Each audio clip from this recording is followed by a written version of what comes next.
एक दादू पंथी महात्मा जो एक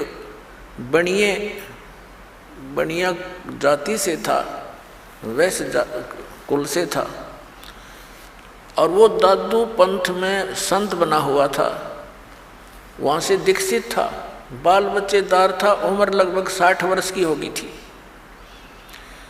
और घर त्याग के वो विराग में ही घूम रहता था। अपने आत्मा, उसका नाम था गोपाल दास। अब थोड़ा सा यहाँ क्योंकि प्रसंग ये चला है कि कौन सी विधि है परमात्मा के पाने की, और कौन से वो जाप हैं जो भगवान को पाने के मंत्र हैं, किन किन महापुरुषों को वो मंत्र प्राप्त हुए। तो आदरणीय दादू साहेब जी की भी थोड़ी सी यहाँ वो कथा सुनाएंगे, अमर कथा। आदरणीय दादू साहेब जी, इनका एक तेली के घर जन्म था, और ये जब 7 वर्ष की आयु के थे, बाहर खेल रहे थे बच्चों में, परमात्मा ऐसे ही जिंदा महात्मा के रूप में कबीर साहब इनको आकर मिले और इनसे भी ऐसे ही ज्ञान दिया। परमात्मा ने ज्ञान सुनाया, और भी कई बच्चे बैठे थे, उन्होंने क्या किया, गरीब उस कबीर परमेश्वर ने क्या किया, अपने करमंडल से एक लोटे से पानी लिया, चलू में मुख में, और पान के पत्ते थे वहाँ पर, पत्ते पान का छोटे छोटे होते पीपल जैसे, उस पान के पत्ते पर वो पानी ऐसे उल्टा मुख से डाल दिया, कुरला मार दिया, और कहा बेटा नाम ले तू दादू, और ये जल पीना पड़ेगा। उसने कहा लाओ महाराज, नो करके पी गए फटते ही। अब कहते हैं मल अखाड़ा जीतेंगे ये युगन युगन के माल,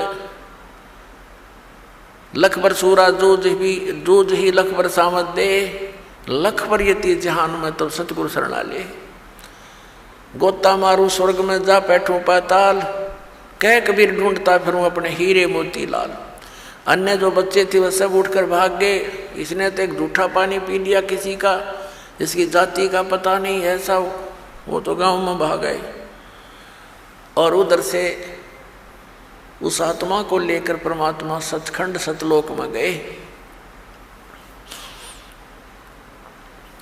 वो लड़का अचेत हो गया, डेड नहीं हुई बॉडी, और आत्मा परमात्मा साथ लेकर के, जैसे गरीबदास साहिब को लेकर गए थे ऐसे ऊपर लेकर गए उनको। ये गरीबदास साहिब जी से काफ़ी पहले हुए थे, लगभग 200 वर्ष पहले, न सैकड़ों वर्ष पहले, 101 वर्ष पहले। तो वहाँ उधर गांव में पता चला, लड़का देर तक नहीं आया, तो जिन बच्चों के साथ खेल रहा था उनको साथ लेकर गए कि कहाँ है वो, कि वहाँ बैठे को छोड़ कर आए थे एक बाबा जी के पास, इसने उसका जूठा जल पी लिया। तो वहाँ जाकर देखा वो दादू साहब जी मृत थे, मेरे बड़े नहीं थे, अचेत पड़े थे। अब हाहाकार मच गई, रोने लगे, वैद्य डॉक्टरों को दिखाया, झाड़ फूंक करवाई, 3 दिन और 3 रात बीत गई, ऐसे अचेत रहे। उधर से परमात्मा उस प्यारी आत्मा को अपने गवाह बनाने के लिए ऊपर सतलोक में लेकर गए, और उसी तरह जैसे गरीबदास जी से सारा परिचय कराया था ऐसे कराया।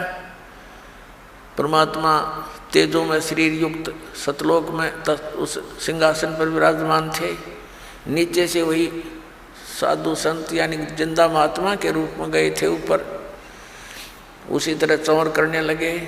फिर वो तेजों में शरीर परमात्मा खड़ा हुआ, और नीचे से गए हुए महात्मा परमात्मा जो जिंदा के रूप में थे वो बैठ गए, उसी तरह क्रिया हुई सारी, और चौर वो तेजों में शरीर वाले भगवान करने लगे। दादू जी को यही शंका आई कि भगवान तो ये दिखा था जो तेजों में शरीर वाला है, और ये बाबा जी बैठ गया सिंहासन पर, समझ में नहीं आई ये क्या चक्कर है। इतने में तेजों में शरीर उस कबीर उस परमात्मा के शरीर में समा गया, जिंदा वाले शरीर में।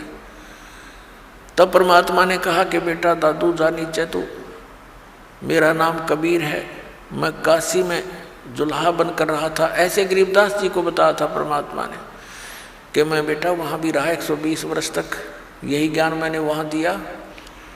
और गरीबदास जी को तो यहाँ तक कहा था कि उन काल के दूतों ने जो कबीर पंथ में आगे हैं उन्होंने नाश कर दिया है उस ज्ञान का, अब इसको दोबारा करना। दादू साहब जी तो गरीबदास जी जो पहले हुए थे, इनको विशेष ज्ञान नहीं दिया लेकिन अपना परिचय अवश्य दे दिया, क्योंकि उनको मालूम था कि इनको वो ज्ञान दिया तो बीच में इस पंथ में घुसे हुए लोग भी बात बिगाड़ देंगे। तो कहने का भाव ये है कि दादू साहब जी को सब परिचय देकर के वहाँ पर छोड़ दिया। तीसरे दिन जब बच्चा होश में आया तो खुशी की लहर दौड़ गई और दादू साहब जी उस कबीर परमेश्वर की महिमा का गुणगान करने लगे।